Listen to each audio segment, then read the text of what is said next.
आदरणीय दर्शकवृन्द नमस्कार। कार्यक्रम बिग न्युजमा यहाँलाई हार्दिक स्वागत छ। दर्शकवृन्द, नेकपा एमाले अहिले विभाजनको संघारमा छ र नेकपा एमाले विभाजनबाट बचाउन र नेकपा एमालेको एकता का लागि विशेष गरी दोस्रो पुस्ता र युवा नेताहरूको सक्रियता बढ्दो छ र यिनै युवा पुस्ताका नेताहरूमध्ये एकजना नेता भीम आचार्य जो उहाँ पनि एमाले एकताका लागि आफ्नो तर्फबाट निरन्तर लागिरहनु भएको छ। हामी यही नेकपा एमालेको विवाद र समाधान विशेष गरी कहिलेसम्म हुन्छ र कसरी विवाद छलफल जुन समाधानका लागि वार्ता कसरी अगाडि बढिरहेको छ भन्ने सन्दर्भमा रहेर हामी आज नेकपा एमालेका युवा नेता भीम आचार्यसँग कुराकानी गर्न गइरहेका छौँ। उहाँलाई आजको कार्यक्रममा स्वागत गरौँ।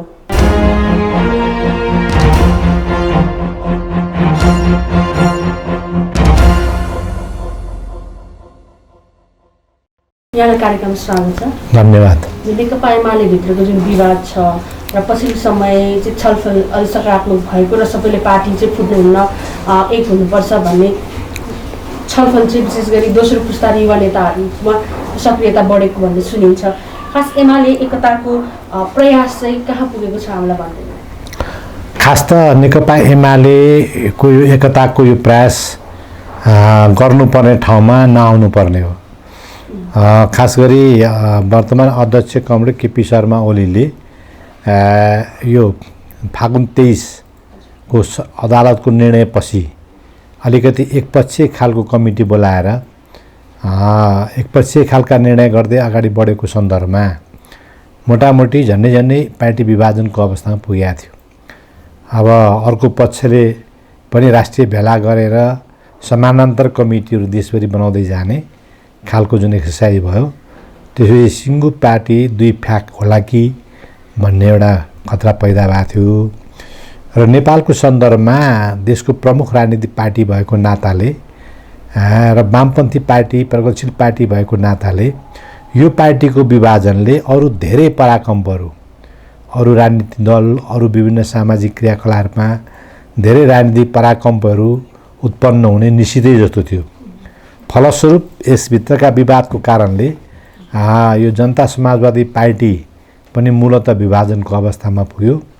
राजनीतिक ध्रुवीकरण अलिकति अनर्गल खालको हैन, हुन त त्यो संविधान पक्षधर र संविधानलाई मास्न चाहने भनेर भनिएको छ, तर पनि अब जे नहुनु पर्ने थियो नेपालको स्वाभाविक राजनीतिक प्रक्रियामा त्यस्तो खालको राजनीतिक ध्रुवीकरण हुने चेष्टा पनि हुँदै गएको र यसले एउटा सिधै डाइरेक्ट कन्फ्लिक्टको स्थिति, कन्फ्रन्टेसनको स्थितितिर मुलुकलाई लगिरहेको अवस्था थियो र यो दुईपटक संसद विघटनको कुराले संविधान माथि सङ्कट उत्पन्न हुने हैन र लोकतान्त्रिक प्रक्रिया गणतन्त्रमाथि पनि क्वेसन उठ्ने र जति पनि प्रतिगामी तत्त्वहरू, अस्थिरतावादी तत्त्वहरू छन् तिनीहरूले चाहिँ यही मौका छोपेर स्थायित्व र संविधानमाथि आक्रमण गर्ने खालको परिस्थिति सिर्जना हुन लागेकोले हामीले अब नेताहरूको बिचमा वार्ता गर्ने, कुराकानी गर्ने प्रयास पनि गरिरहेकै थियौँ, तर त्यतिले नपुगेर हामी आफै अग्रसर भएर एउटा निश्चित आधारमा यो एकता बनाउनको कामलाई अगाडि बढाउने कोसिस गरिरहेका छौँ र त्यसले अहिले सकारात्मक ढङ्गले त्यो अगाडि बढिरहेको छ र मलाई लाग्छ अन्यथा कुनै दुर्घटना भएन भने के अरे छिटै यसले एउटा परिणाम दिन सक्छ। पक्षबाट जुन कार्यदल पनि बने पछिल्लो समय बनेको थियो 10 सदस्य र यताबाट संयोजक जो भीमराव हुनुहुन्थ्यो, उहाँलाई चाहिँ पछिल्लो समय पार्टी उता संस्थापक पक्षबाट साधारण सदस्य नरहने गरी कारबाही गरेको अवस्था छ। यसरी कारबाही भइसकेपछि अब यो कार्यदलको चाहिँ भनौँ न औचित्य र वार्ता गर्ने यो जुन एउटा समितिको औचित्य नरहेको अवस्था हो अथवा के हो, त्यही पनि छलफल त भइरहेको छ के भन्नुहुन्छ? होइन, यसमा यो रिस उठेको बेला बाहुनले बेत पर्दैन भन्छन्। यो कन्फ्लिक्ट भएको बेलामा झगडा चलेको बेलामा यो एकले अर्कालाई कारबाही गरेको नाटक गर्ने यी सबै चिजहरू अनर्गल हुन् हैन। अब यो बिचमा कार्यदल गठन भएपछि अलि स्वाभाविक गतिबाट सबै चिज जानुपर्ने त्यो गएन। त्यही बिचमा प्रधानमन्त्रीजीले यो संसद विघटन नगर्नुपर्ने संसद विघटन गर्नुभयो हैन। संसद विघटन गरिनु हुँदैन थियो, त्यो उहाँले गर्नुभयो। त्यो संसद विघटन गरेपछि त्यसका क्रिया प्रतिक्रिया स्वरूप हैन अब अर्को सरकारको लागि सिफारिस गर्ने र अदालतमा मुद्दा हाल्ने खालका प्रक्रियाहरू अगाडि बढे। अब यी सबै प्रक्रियाको सन्दर्भमा उहाँहरूले कारबाही गर्ने भन्ने खालको कुरा गर्नुभएको छ। त्यो कारबाही त्यो अवैधानिक छ, किनभने एमाले पार्टीको कुनै कमिटीको बैठकै बसेको छैन, कसले कारबाही गर्छ हैन। अब जुन कमिटीले कारबाही गर्ने भनेको थियो त्यो त एउटा गुटको बैठक बाहेक केही पनि होइन। यस अर्थमा कारबाहीको कुनै अनौचित्यपूर्ण कारबाही भनेर प्रचार गरियो, त्यसको खास अर्थ छैन। तर पनि वार्ता संवाद कुराकानी भइरहेको बेलामा त्यसले एउटा मानसिक खालको असर भने पर्छ, नकारात्मक असर पर्छ। त्यस्तो स्थितिमा यो कार्यदल लगभग डिफर्मकै स्थितिमा छ। कार्यदल अहिले चाहिँ एक्टिभ छैन, क्रियाशील पनि छैन। त्यस्तो स्थितिमा पनि संवादको कुरा नरोकियोस् भनेर हामीले अनौपचारिक संवादहरू जारी राखेका छौँ। र त्यो सबै संवादको तात्पर्य के हो भने यो रिसमा आवेगमा जति क्रियाकलापहरू भए विभिन्न पक्षहरूबाट त्यो सबै चिजलाई इतिहासको एउटा कालखण्डमा समीक्षाको विषय बनाउने र अब आगामी दिनमा मिलेर अगाडि बढ्ने, जसले गर्दा नेपालको वामपन्थी आन्दोलन, नेपालको लोकतान्त्रिक आन्दोलनमा कुनै खालको धक्का नलागोस्, अगाडि जान सकोस् भन्ने उद्देश्य राखेर हामीले अनौपचारिक खालको वार्ताहरू संवादहरू गरिरहेका छौँ। त्यसले चाहिँ अलि परिणाम राम्रै ल्याउला भन्ने अपेक्षा छ। पछिल्लो समय जुन त्यो संस्थापन पक्षबाट एकताको आह्वान गरिएको थियो र अझै पनि उहाँहरूले जेठ 2 को अवस्थामा स्थायी कमिटी बैठक बोलाउन तयारी गर्दै हुनुहुन्छ भन्ने सुनिएको छ। यस विषयमा के भन्न चाहनुहुन्छ? एउटा त्यो पार्टी अध्यक्षले हैन, पार्टी अध्यक्षले एउटा 6 बुँदे प्रस्ताव अगाडि सार्नु भएको थियो। त्यसका अब त्यसलाई अब केही नभएको बेलामा त्योलाई राम्रै मान्नुपर्छ, तर त्यसमा अपर्याप्त चिजहरू थिए र पार्टीभित्र खास गरी नेतृत्व तहमा जुन खालको विश्वासको खाडल उत्पन्न भएको थियो, सङ्कट उत्पन्न भएको थियो, यो अविश्वासको एउटा स्थितिभित्र त्यहाँभित्र पनि अनेकौँ अविश्वासका चिजहरू थिए हैन। जस्तो अब पार्टी कुनै शर्तविहीन ढङ्गले एकताबद्ध हुनुपर्छ।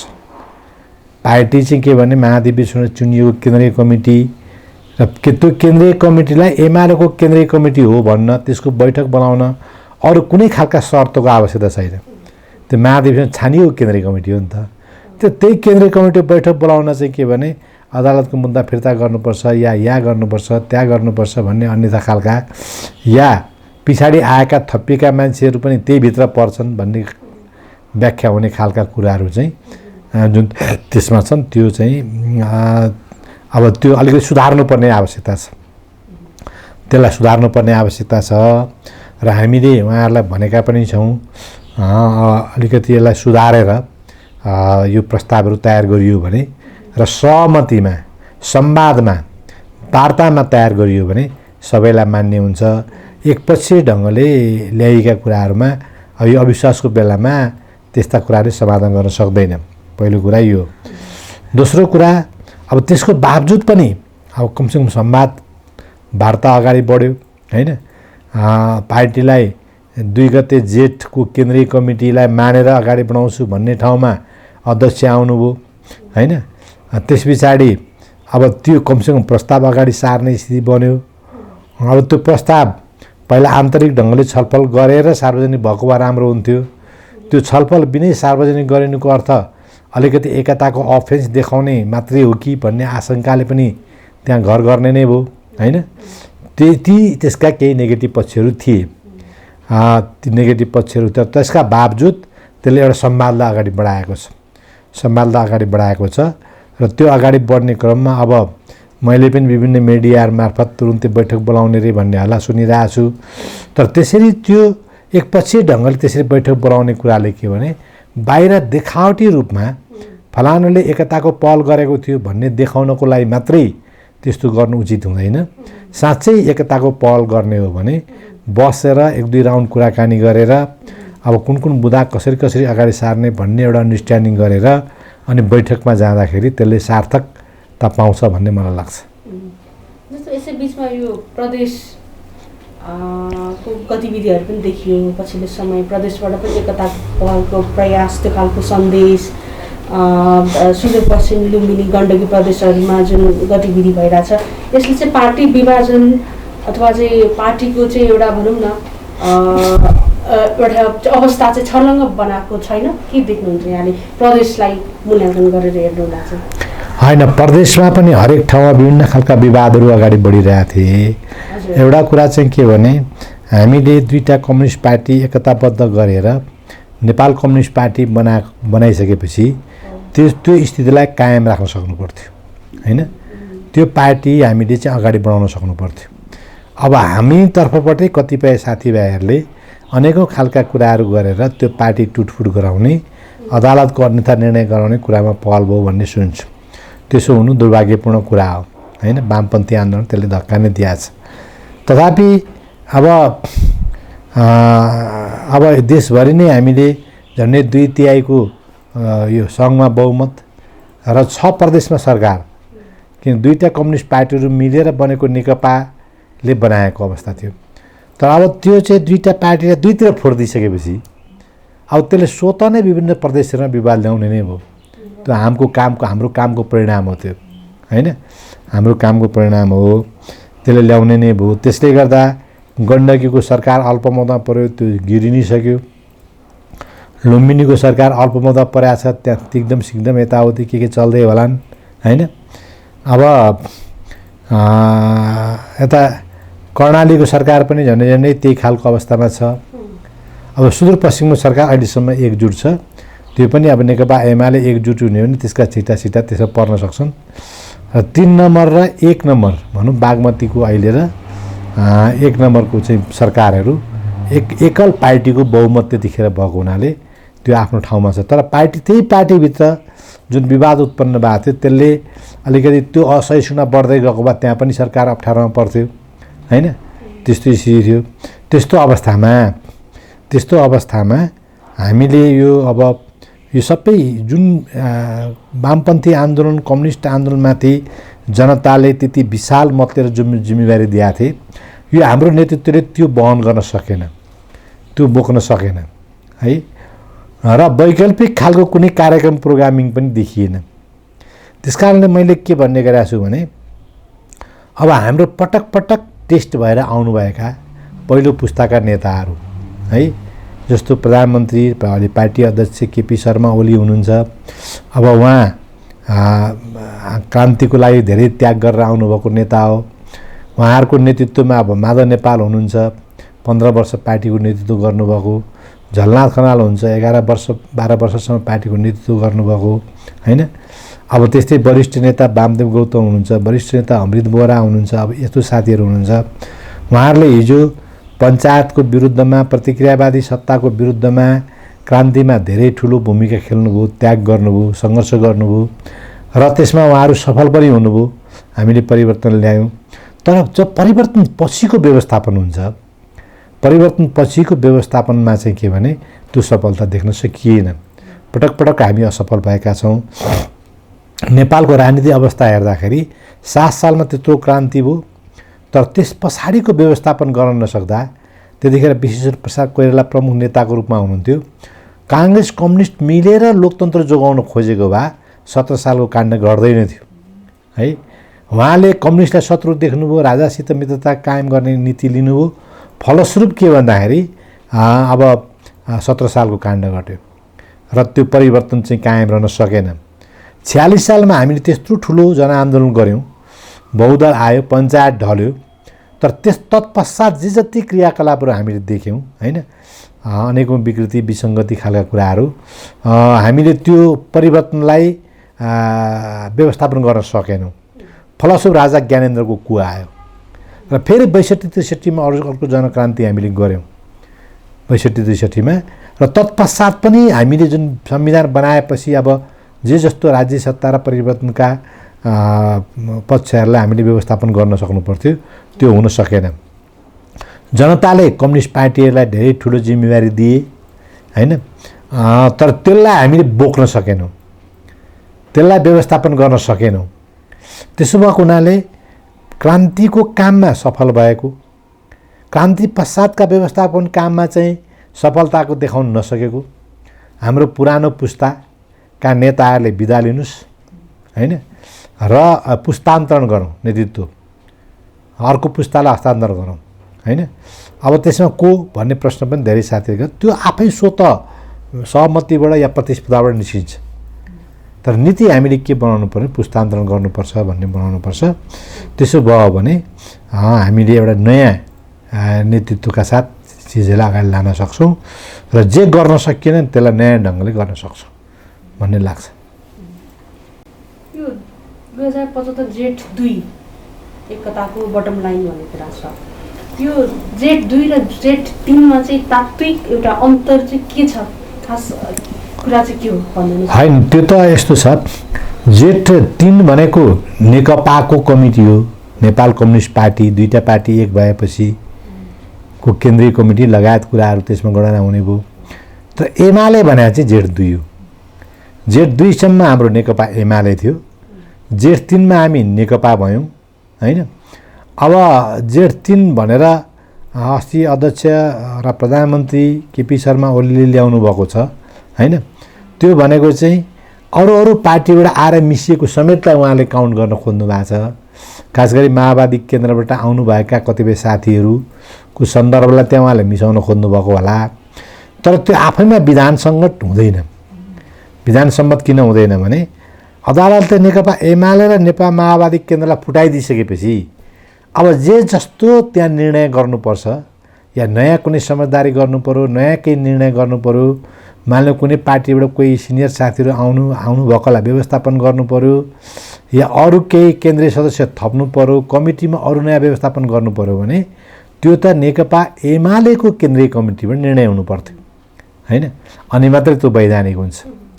त्यसकारणले गर्दा अब नेकपाको केन्द्रीय कमिटी बोलाउने भनेर त नेकपा त अस्तित्वमै छैन अहिले, त्यो त विघटित भइसकेको पार्टी भयो, अदालतले अस्वीकार गरेको पार्टी भयो भने त्यसको बैठक बोलाउने भन्ने चाहिँ त्यसै पनि त्यो सन्दर्भ चाहिँ धेरै मिल्दैन।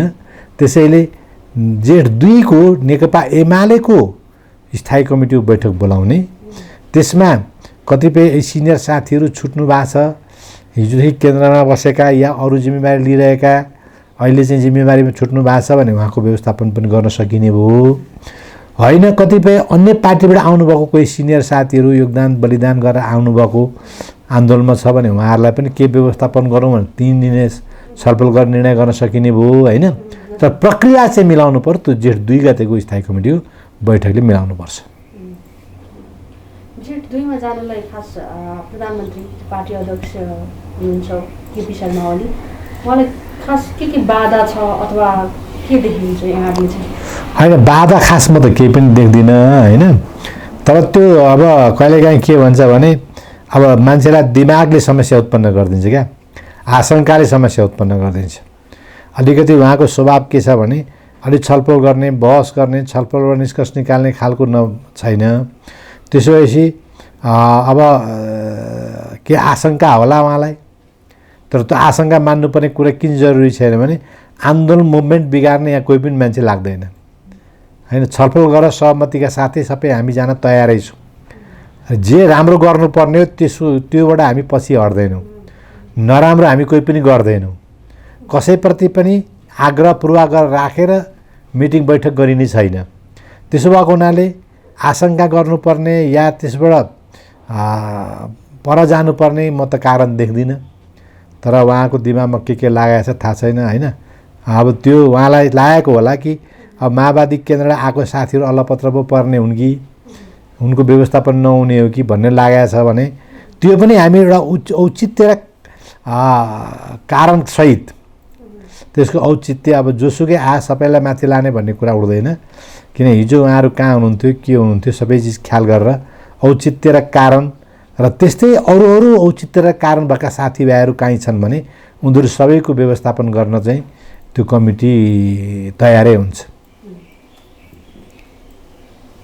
जेठ 2 मा फर्किनु भएको अवस्थामा चाहिँ फागुन 23 पछि विशेष गरी फागुन 28 गते जुन बैठकले निर्णय गर्यो, बालवाटार बैठकले, त्यस लगायत विभिन्न निर्णयहरू बैठकहरू भए क्रमबद्ध र प्रतिनिधिसँग विघटन पनि भयो यहाँसम्म आइपुग्दाखेरि, र यो चाहिँ काम प्रतिगमन हो भन्ने हिसाबले अहिले विपक्षी गठबन्धनसँग एउटा चाहिँ व्यवस्थै धरापमा पर्यो अथवा चाहिँ खतरामा पर्यो भनेर लाग्ने समूह पक्ष हुनुहुन्छ एमालेमा होइन। अब जेठ 2 मा फर्किसकेपछि चाहिँ यो निर्णयहरू, यो जुन प्रतिगमनकारी कदमहरू पनि फर्किन्छन् अथवा चाहिँ यो सचिन्छ भन्ने लाग्छ, के लाग्छ यहाँ? होइन, यो प्रतिनिधि सभा विघटन गर्ने काम गलत भएको छ होइन। त्यो सिफारिस गर्ने, विघटन गर्ने त्यो संविधान सम्मत पनि छैन। अब पार्टीभित्र छलफल गरेर त्यहाँ कहाँनिर भुलचुक र कमी कमजोरी भयो भनेर हामी समीक्षा गर्न सक्छौँ। पछि अब अदालतमा मुद्दा चलिरहेको हुनाले मलाई लाग्छ अदालतले त्यो पुनर्स्थापना पनि गरिदिन्छ। पुनर्स्थापना गरिसकेपछि समस्या त समाधान भयो, तर पार्टी कामको समीक्षाको काम बाँकी रहन्छ। त्यो कुनै कालखण्डमा हामी गरौँला। अहिले अब विभिन्न भुलचुक गर्दै आएको पार्टी र भुलचुक पनि गर्दै आएका नेताहरू यी बसेर छलफल गरेर आवश्यक आलोचना, आत्मालोचना या आफूलाई सच्याएर नयाँ करेक्सन गरेर अगाडि बढ्नु जरुरी हुन्छ। त्यसो भनेपछि आन्दोलन जोगिन्छ भन्ने मलाई लाग्छ। अब हामीले हिजो प्रतिनिधि सभा विघटन हुँदाखेरि यो प्रतिगमन हो भन्यौँ। प्रतिगमन यस अर्थमा कि जनताको सार्वभौम अधिकार सम्पन्न संस्था त्यो नरहने स्थिति कायम हुनु भनेको चाहिँ त्यो प्रतिगमनै हो है। अर्को कुरा के हुन्छ भने अब त्यो चाहिँ संस्थाविहीनताले प्रधानमन्त्रीलाई कमजोर पार्छ, सरकारलाई कमजोर पार्छ, राज्यलाई कमजोर पार्छ। ल अहिले हामीले देखिरहेकै छौँ नि, अहिले जे जति घटनाक्रम केही दिन यता घटिरहेका छन् होइन। त्यसले के देखाइरहेछ भने यो प्रतिनिधि सभा, प्रधानमन्त्री, मन्त्रीमण्डल या सरकार, राज्यको लागि असाध्यै ठुलो बल हो, शक्ति हो। त्यसैलाई विघटन गरिदिएपछि त अरू शक्तिविहीन हुन्छ। अब त्यही भइरहेछ अहिलेको सरकार, त्यही भइरहेछ अहिलेको प्रधानमन्त्रीको स्थिति। त्यस कारणले त्यस अर्थमा पनि यो गलत कदम हो होइन। यो गलत कदम अब हामीले भन्दा पनि त्यो अदालतले सच्याउने जिम्मा पाएको छ। अदालतले संविधान कानुन हेरेर सच्याउँदाखेरि यो फर्किन्छ र पार्टीभित्र हामी पार्टीलाई एक बनाएर त्यसको उचित समय समीक्षा गर्छौँ र आगामी दिनमा त्यस्तो नहुने कुराको सुनिश्चितता गर्छौँ। अहिले चाहिँ पार्टीको विवाद मात्रै नभएर एउटा संविधानै भनौँ न सङ्कटमा परेको, देशै बचाउने अहिले व्यवस्था नै चाहिँ सङ्कटमा परेको भन्ने कुरा छ। साँच्चै मुलुक चाहिँ त्यतिको जोखिममा पुगेको हो, त्यस्तो सङ्कटमा पुगेको हो, के लाग्छ यहाँलाई? के भन्नुहुन्छ? होइन, अब पुरै सङ्कटग्रस्तै भयो, त्यहीँ पुग्ने आँटो त म भन्दिनँ। तर यस्तै खालको गतिविधि हामीले कायम राख्ने हो भने त्यो दिशातिर मुरुक लाग्छ। किनभने प्रतिनिधि सभा नभइसकेपछि यो संविधानको, यो लोकतन्त्रको सबभन्दा ठुलो शक्ति त्यही हो होइन। अब प्रतिनिधि सभा नभइसकेपछि त्यो भ्याकुममा अनेकौँ प्रतिगामी तत्त्वहरू र देशविरोधी तत्त्वहरू है, अस्थिरतावादी तत्त्वहरू त्यसैमा खेल्ने हुन्। त्यसैमा खेल्ने, त्यसपछि अनेकौँ खालका समस्या सिर्जना गर्न खोज्ने, अनेकौँ खालका आन्दोलनहरू चाहिँ कथित आन्दोलनहरू गर्न खोज्ने। त्यसले गर्दाखेरि अब यो चुनाव भएको छ, चुनाव हुन पनि नदिने, चुनाव हुने त म देख्दिनँ। किनभने त्यति यत्रो कोभिडको अहिले महामारी छ, त्यतिखेर कोभिडको अर्को लहर आउँछ भन्छन् होइन। अहिलेसम्म केही व्यवस्थापन छैन। त्यो चुनाव सरिसकेपछि त्यो संविधानले अर्को चुनावको बाटो देखाउन सक्दैन होइन। त्यसै त्यो बाटो अरू कुनै संविधानभन्दा बाहिरबाट खोज्नुपर्ने हुँदाखेरि स्वतः त्यसले संविधानमा धक्का दिने भयो र त्यसले लोकतान्त्रिक प्रक्रियालाई ठुलो धक्का दिन्छ। त्यसैले त्यो चाहिँ के भने त्यो गलतै कदम, त्यस कारणले हामीले भनेका छौँ। अब व्यवस्था धरापमा पार्ने प्रयत्न भइरहेछ। अब सक्छन् सक्दैनन्, जनताले कति यसमा गर्न सक्ने हुन् त्यो आफ्नो ठाउँमा छ, तर कोसिस भइरहेछ। त्यसको लागि जनताको धार्मिक संवेदनशीलतामाथि प्रहार गर्ने, जातीय सद्भाव भड्काउन खोज्ने, क्षेत्रीय सद्भाव भड्काउन खोज्ने, होइन। त्यस पछाडि कथित उग्र वामपन्थताका कुराहरू भड्काउहरूलाई यही मिसाउने, राष्ट्र विरोधी विखण्डनकारी कुराहरूलाई पनि यही मिसाएर लाने है। यो सबै चिजका प्रयत्नहरू जुन भइरहेका छन्, ती प्रयत्नहरू भनेको चाहिँ के भन्दाखेरि यो व्यवस्था संविधानमाथि सङ्कट ल्याउने कोसिसहरू हुन्। अब हाम्रो नेतृत्वले कति त्यसमा सजगता अपनाउन सक्छ, हामी कति त्यसलाई ठिक ढङ्गले लान सक्छौँ भन्ने कुरामा यसको भविष्य निर्भर छ। यो जुन दुई तिहाई बहुमतको कम्युनिस्ट सरकार चाहिँ कुनै बेला अहिले झन्डै 1/3 त्यही पनि जसपाको एउटा पक्ष भनौँ न महन्त ठाकुरको पक्ष रहेको छ र त्यसमा पनि यही बिचमा पनि सरकार प्रतिनिधि सभा विघटन भएपछि पनि सरकार मन्त्री परिषद विस्तारको पनि विभिन्न टिका टिप्पणी विशेष गरी आलोचना भइरहेको छ र त्यसमा पनि उप प्रधानमन्त्रीज्यू जसले राजेन्द्र महतोले चाहिँ जुन बहुल राष्ट्रिय राज्य एजेन्डा भन्ने खालको कुराहरू उहाँले अभिव्यक्त गर्नुभयो, तर यसमा सरकारले कुनै पनि प्रतिवाद गरेन, जिम्मेवार एउटा पार्टीको सरकारले। यसमा यहाँले के भन्नुहुन्छ? जे भइरहेछ त्यो गलत भइरहेछ। अब आफ्नो पार्टीलाई फुटको दिशातिर लाने र राजेन्द्र महतोसित भोटको बटुको थाप्ने, होइन, त्यो चाहिँ के भने ठिक काम होइन। अब आफ्नो पार्टी सम्हालेर लाँदाखेरि त हाम्रो झन्डै 2/3 बहुमत थियो है, त्यो चिज सम्हालेर लानु पर्थ्यो। अब त्यो चिज चाहिँ कहीँ त्यस्तो फुत्किहाल्दाखेरि पनि नेकपा एमाले सम्हालिनु पर्थ्यो। अब एमालेको केन्द्रीय कमिटीको थाई कमिटीको बैठक नबसाएर अनेक खालको समस्या सिर्जना भए, होइन। त्यस पछाडि जति पनि अब हामी यहाँ देख्छौँ ती सबै त्यसैका तपाईँ प्रतिफलहरू हुन्। अनि त्यहाँ वास्ता नगर्ने, टाढा फुटको दिशातिर जान दिने या पठाउने, ठेल्ने या लाने, यस्ता अनेकौँ प्रपञ्चहरू भइरहेका छन्। र त्यो गरेर अनि सरकार टिकाउनको लागि अब राजेन्द्र महतो यस्ता अब उहाँहरूको के हो सबै चिज भन्ने हामीले बुझेकै छौँ, होइन। यो विगत संविधान बनाउँदाखेरि पनि जे जस्तो उहाँहरूले कामहरू गर्नु सबै हामीलाई जगजाएरै छ, होइन। स्वयं केपी ओलीलाई जानकारी नभएको कुरो त होइन त्यो। त्यसो भएको हुनाले अब त्यस्तो काम गर्न पनि उद्यत हुनु चाहिँ त्यो राम्रो कुरा होइन। र उहाँले अब उप प्रधानमन्त्री पद हान्न सक्ने चाहिँ म देख्दिनँ सम्बन्धित व्यक्तिले, र नेपालीहरूको राष्ट्रवादी स्पिरिटलाई बोक्ने पनि म देख्दिनँ, होइन।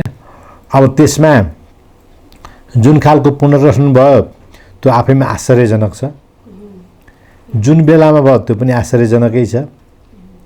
जुन खालका मान्छेहरू प्रवृत्तिहरू त्यहाँ विभिन्न ठाउँमा गएका छन् त्यो पनि बडो अनौठो छ है। अब यो हुनु दुर्भाग्यपूर्ण कुरा हो, यस्तो गर्नु हुँदैन थियो।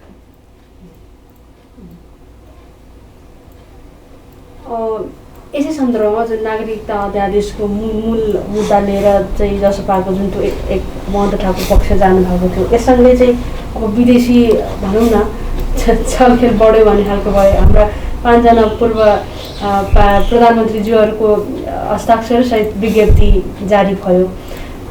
यो साँच्चै विदेशी चलखेल अहिले त्यसरी त्यो हाकाहाकी प्रत्यक्ष रूपमा बढ्न थालेकै हो नेपालको राजनीतिमा, के भन्नुहुन्छ? होइन, अब उहाँले प्रधानमन्त्री भइसकेको मान्छेले केही न केही थाहा पारै भन्नुभएको हो कि जस्तो लाग्छ मलाई। यदि त्यस्तो हो भने त्यो राम्रो भएन, होइन। एउटा कुरा त्यो भन्छु म। र दोस्रो कुरा चाहिँ के भने अब के अरे ती साथीहरूले जुन खालको चाहिँ के भने मागहरू राख्नुभयो र जुन खालको अध्यादेश जुन तरिकाले आयो त्यो पनि ठिक होइन। किन संसद हामीसित छँदै थियो नि, संसदमा मोटामोटी सहमतिले संसदीय समितिमा पारित गरेको विधेयक थियो। अनि विधेयकमा उल्लेखित कुराहरू सबै पढ्दा अब त्यसमा कतिपय आवश्यक कतिपय अनावश्यक चिजहरू हुन सक्छन्। कन्टेन्टमा म अहिले जान्न, होइन। किनभने कतिपय चिजहरू हामीले समस्या समाधान गर्नुपर्ने पक्षहरू पनि छन्। खास गरी जन्मसिद्ध नागरिक भनेर एक जमानामा जुन मान्छेलाई नागरिकता दियो उनीहरूका छोराछोरीले अहिले पनि कुनै पनि किसिमको नागरिकता नपाइरहेको समस्या हामीसित छ तराईमा। त्यो समस्या कुनै न कुनै हिसाबले हामीले समाधान गर्नु छ त्यो समस्या। तर त्यो समस्या समाधान गर्दाखेरि त्यो समस्यालाई मात्रै सम्बोधन गर्नु पर्यो, अरू समस्या हुल्ने स्थिति त्यहाँ हुनु भएन है। दोस्रो कुरा अब त्यो कन्टेन्टमा छलफल गर्दै गरौँ, तर जुन तरिका अपनायौँ हामीले त्यो गलत छ। प्रतिनिधि सभा आज विघटन गरेर अनि भोलि चाहिँ के भने अध्यादेश ल्याउने है, अब त्यो चाहिँ के भने असाध्यै गलत तरिका हो। प्रतिनिधि सभाबाटै त्यो छलफल गरेर अगाडि लान सकिन्थ्यो। त्यसो हुँदाखेरि त्यसको जिम्मेवारी सिङ्गो सांसदहरूले लिन्थे, जनप्रतिनिधिले लिन्थ्यो, संसदले लिन्थ्यो हैन। त्यसलाई चाहिँ के भने विघटन गरेर अनि जबरजस्ती कसैलाई खुसी पार्ने हिसाबले जुन खालको गलत बाटो हामी हिँड्यौँ, सरकार हिँड्यो, त्यो चाहिँ गलतै हो। त्यो हुन्छ। अन्ततिर चाहिँ यो जुन दोस्रो पुस्ता युवा पुस्ताले पार्टी एकताको प्रयास गरिरहनु भएको छ, यो प्रयास चाहिँ सफल हुन्छ अथवा के हुन्छ, कस्तो छ अहिलेको अवस्था भनिदिनु न, के देखिन्छ? होइन, म त अब यो सफल हुन्छ भनेरै कोसिस गरे हो, किनभने हामीले प्रयत्न गर्दा सफल नहुने कुनै पनि विषयवस्तु चिजहरू हुँदैन होइन। र कोसिस गर्दाखेरि त्यति धेरै अब सुरुमा त अलिकति साथीहरूमा धेरै जोस जाँगर फुट्ने, अलग्गै बनाएरै केही न केही गर्ने भन्ने, अब आफूलाई संस्थापन भन्नेतिरको पनि त्यो मैले देख्थेँ, अर्कोतिर पनि ती सब चिजहरू थिए। तर आम जनताहरू, अधिकांश जनता जुन वामपन्थी शुभचिन्तक छ, मतदाता छ, देशको भलो चाहन्छ, देशको विकास चाहन्छ, तिनीहरू र 90% नेकपा एमालेका कार्यकर्ताहरू हैन, र अधिकांश देशका लोकतान्त्रिक पार्टीहरू। किन कुनै पनि ठुलो पार्टी विभाजित हुँदा त्यसले लोकतन्त्रमा असर गर्छ, त्यसकारणले ठुलो पार्टी विभाजित हुनु हुँदैन। चाहे त्यो नेकपा हो, एमाले होस्, चाहे त्यो नेकपा नै विभाजित हुनु हुँदैन थियो, त्यहाँ षड्यन्त्रले काम गरेछ है। अब नेकपा एमाले या नेपाली कङ्ग्रेस, माओवादी केन्द्र कुनै पनि ठुलो पार्टी विभाजित हुनु यो लोकतन्त्रको लागि नराम्रो चिज हो, त्यो हुनु हुँदैन थियो हैन। अब दुर्भाग्यवश हुँदै हुँदै जे हुनु हुँदैन थियो त्यही भइरहेको छ। त्यस्तो कन्टेस्टमा अब सुरुमा विभाजनकै दिशामा हिँडेका साथीहरू, नेताहरू अहिले त्यो दिशा गलत हुँदो रहेछ भनेर हन्डर ठक्कर खाँदै अलिकति ठाउँमा आउन खोजेको मैले बुझिरहेको छु। र मसितको कुराकानी वार्तामा पनि पार्टी विभाजन नदिने भन्ने नै स्पिरिट छ। यद्यपि दुवैतिर भन्छु म, अब आफूलाई संस्थापन भन्ने केपी कमरेडको नेतृत्वमा भएको जुन टिम छ, गुट छ हैन, र अर्कोतिर भएको गुट, दुईटैतिर चाहिँ के छ भने विभिन्न धारहरू छन्। एउटा धार यस्तो छ कि आजै फुटौँ, भोलि फुटौँ, पर्सि फुटौँ, उनीहरूको उता दुवैतिरका हैन त्यस्ताहरू छन्। त्यो फुटाउँदाखेरि के न चाहिँ के भनेदेखि तपाईँ पाइन्छ भनेर त्यता दगुरिरहेको साथीहरूको जमात छ। हामीले जुन खालको पार्टी एकताको लागि बल प्रदान गर्नको लागि एउटा प्यारालल पार्टी सङ्गठन बनाएका छौँ। खास गरी मेरै प्रस्तावमा त्यो चिज अगाडि सारेको मैले चाहिँ, त्यो अगाडि सारिरहँदा त्यसको व्याख्या मैले त्यो दबावले पार्टी एकतालाई सघाउ पुर्याउँछ भनेको थिएँ। अब कतिपय साथीहरू त्यसमा उभिएर त्यसलाई गलत ढङ्गले दुरुपयोग गरेर त्यसलाई विभाजन गर्ने खालका कामहरू प्रयत्न गरिरहनु भएको छ। ती दृष्टिकोणहरू छन्, दुवैतिर छन्। एउटा विभाजनकारी दृष्टिकोण छ, एउटा पार्टी मिलाउने दृष्टिकोण छ, र एउटा चाहिँ के छ भन्दाखेरि अब कहिले यता ढल्कु कहिले यता ढल्कु खालको अलिकति मध्यपन्थी मध्यस्थ खालको दृष्टिकोण पनि रहेको छ है। तीनटा धार दुवैतिर छन्। त्यसो हुँदा अब त्यो तीनटा धार भए तापनि अब जनता र आम कार्यकर्ताहरूले चाहिँ के भनेदेखि पार्टी विभाजित हुँदैन भन्ने मनसाय राखेको हामीले पाएका छौँ।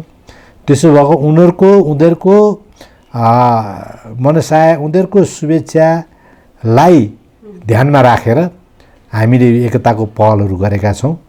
मलाई लाग्छ यो सफल हुन्छ। अनि नेकपा एमाले सबै हिसाबले अब्बल पार्टी थियो। अहिले त्यसमा चाहिँ के भने यो त्यो धरातल खुस्किँदै गइरहेको म देख्छु। त्यसलाई धरातलमा उभ्याउनुपर्छ एक। र दोस्रो, मैले अघि नै पनि मूलभूत रूपमा यो नेतृत्व हस्तान्तरणको ढङ्गले जानुपर्छ। यो पुरानो पुस्ताको नेतृत्वले सधैँभरि आफै लोभ गर्ने हैन, सधैँभरि आफै त्यहाँ बस्न खोज्ने होइन कि आफू असल अभिभावक बनेर पार्टीलाई मार्गदर्शन गर्ने, नयाँ साथीलाई मार्गदर्शन गर्ने र नयाँ अर्को पुस्तालाई नेतृत्व हस्तान्तरण गर्ने हो भने यसको चाहिँ समाधान त्यहाँनिर निस्किन्छ।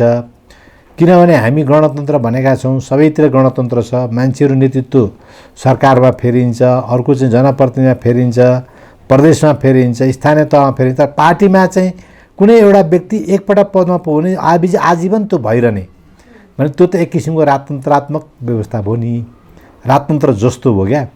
त्यस कारणले पार्टीभित्र लोकतन्त्र र गणतन्त्र हुनु पर्यो, पुस्ता परिवर्तन हुनु पर्यो र नेकपा एमाले यो सबै चिज ख्याल गरेर 9औं राष्ट्रिय महाधिवेशनमा 70 वर्षको उमेर लिमिट पनि लगाएको छ।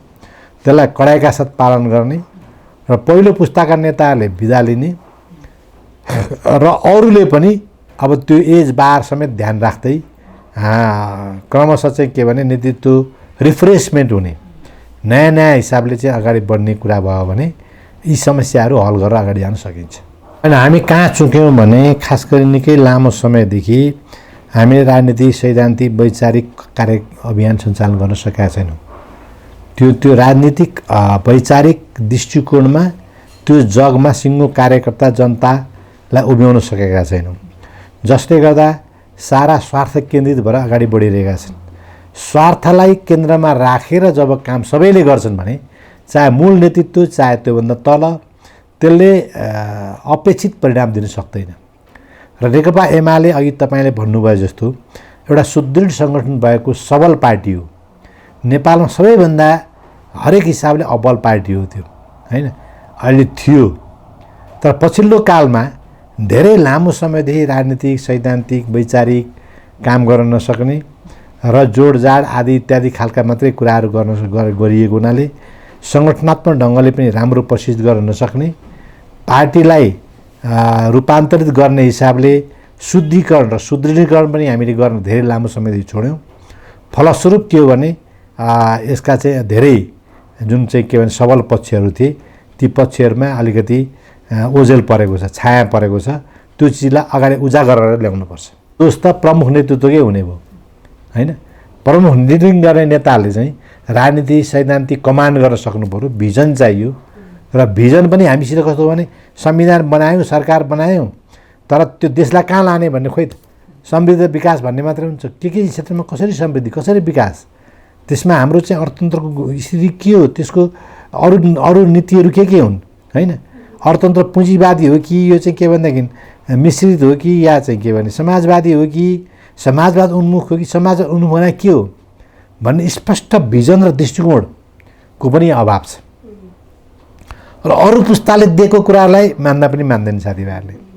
त्यसले गर्दाखेरि के छ भने यो त्यो भिजनमा पार्टीलाई हिँडाउन नसक्दा र पार्टीले त्यसअनुसार देश अगाडि हाँक्न नसक्दा यो चाहिँ के भने यी समस्याहरू उत्पन्न भएका छन्। ती समस्याहरू चाहिँ अब यो दोस्रो पुस्तामा लगेर अलिकति भिजनरी लिडरले चाहिँ के भने सबै चिज गर्ने हो भने यो समस्या हामी हल गरेर जान सक्छौँ। र पहिलो पुस्ताका नेताहरूले रिभोल्युसन गर्ने भिजन दिए, होइन?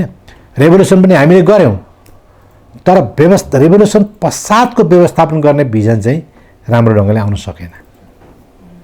त्यस कारणले समस्या उत्पन्न भयो। यो जुन विवाद टुङ्गो चाहिँ कसैले आज भुल्ने लाग्ने, कसैले यो 7-10 दिनमा सकिने भन्ने छ, यहाँले चाहिँ छिटै सकिने त्यस्तो देख्नुहुन्छ के? होइन, आज भोलि नै त म किन देख्दिनँ भने अहिलेसम्म अब औपचारिक कुराकानी हामीले थालिसकेका छैनौँ। अहिले कुराकानीको लेभल अनौपचारिक मात्रै छ, होइन? कमसेकम चाहिँ के भने यदि साँच्चै एकता गर्न खोजेको हो भने यो अनौपचारिक कुराकानीमा जे जस्तो कुराहरू मिल्छ औपचारिक कुरालाई फाइनलाइज गरेर अनि बैठक बोलाउनु पर्छ। किनभने सुरुमै जेठ 28 बैठक बोलाएको भए सबै गर्नै पर्दैन थियो, अध्यक्ष महासचिवले सल्लाह गरेर बैठक बोलाएको भए हुन्थ्यो। तर यो बिच धेरै गन्जागोल भइसकेको हुनाले अब यसलाई कसरी ट्र्याकमा अगाडि लिएर जाने भन्ने सन्दर्भमा चाहिँ औपचारिक अनौपचारिक खालका सबै कुराहरू गरेर समस्या रहित ढङ्गले बैठकमा हामी जानुपर्छ। र यी सबै कुराकानी सुरु नभइसकेको सन्दर्भ, औपचारिक कुरा सुरु नभइसकेको सन्दर्भमा आजै भोलि नै बैठक बोलाएर हुँदैन, होइन? अब यो औपचारिक कुराकानी गरेर टुङ्गो गरेर अनि बैठकमा जानुपर्छ। अब यदि साँच्चै समस्या समाधान गर्न खोजेको होइन, त्यो देखाउन मात्रै खोजेको हो भने, बाहिरी माखलाई मैले त गर्न खोजेकै थिएँ भनेर देखाउन मात्रै खोजेको हो भने त अब जे गरिनुहुन्छ त्यसले समस्या फेरि बल्झाउँछ। त्यस कारणले आज भोलि नै होला जस्तो मलाई लाग्दैन। तर अब यो हप्ता दिनमा चाहिँ हुनुपर्ने हो। यदि अब नेताहरूले अन्यथा केही गलत काम गर्नु भएन भने हप्ता 10 दिनमै टुङ्गिनु पर्ने हो। हिजो भर्खरै पनि फेरि विपक्षी गठबन्धनको भेट भयो। यसले फेरि एउटा छुट्टै खालको भनौँ न एउटा पैदा गरेको छ, बेग्लै खालको विचार।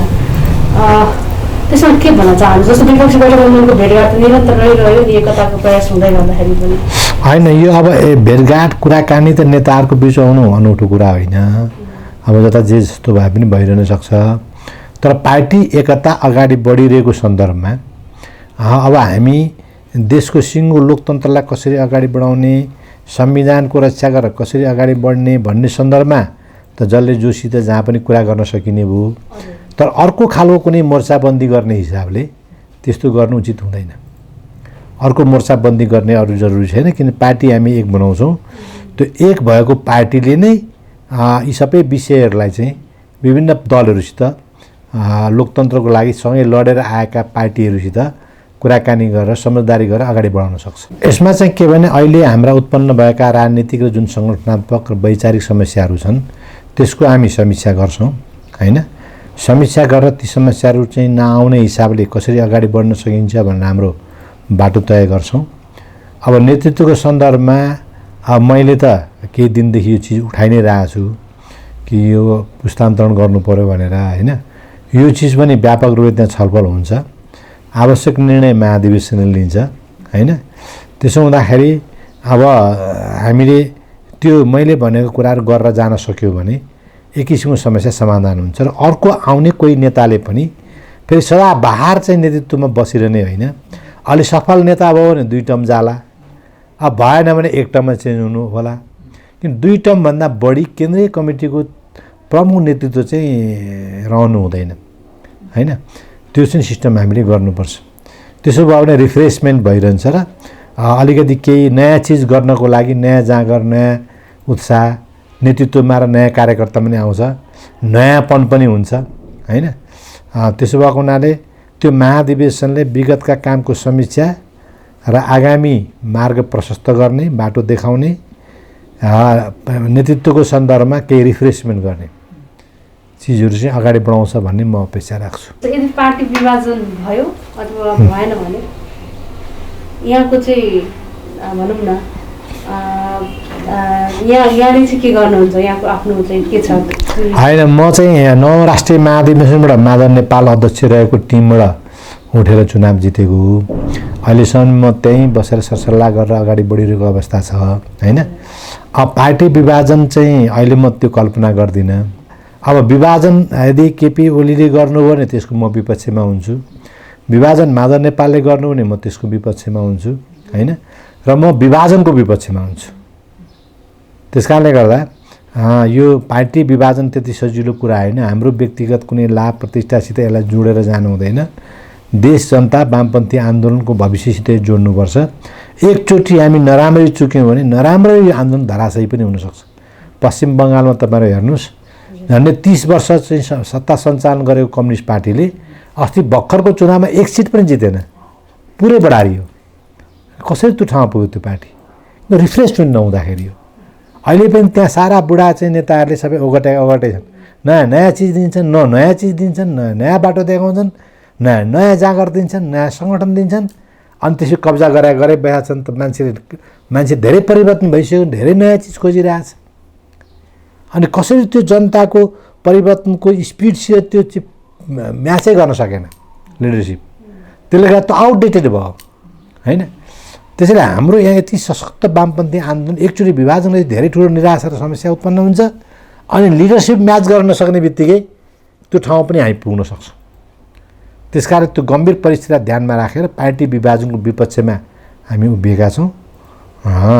त्यस हिसाबले अगाडि बढ्छौँ। म सम्पूर्ण पार्टीका कार्यकर्ताहरू, अरू पार्टीका नेताहरू, लोकतन्त्रमा लागेर लडाइँ गरेर आएका, चाहे माओवादी केन्द्र या नेपाली कांग्रेस या अन्य पार्टीहरू होइन। जनता समाजवादी पार्टी या हाम्रो नेकपा एमालेको चाहिँ सम्पूर्ण देशका सबै कार्यकर्ताहरूलाई अहिले चाहिँ के भने यो पार्टी एकता मजबुत बनाएर लोकतन्त्रको रक्षा, संविधानको रक्षा, परिवर्तनको रक्षाको लागि अगाडि बढ्न सम्पूर्णले हामी मद्दत गरौँ भन्ने म आग्रह गर्न चाहन्छु।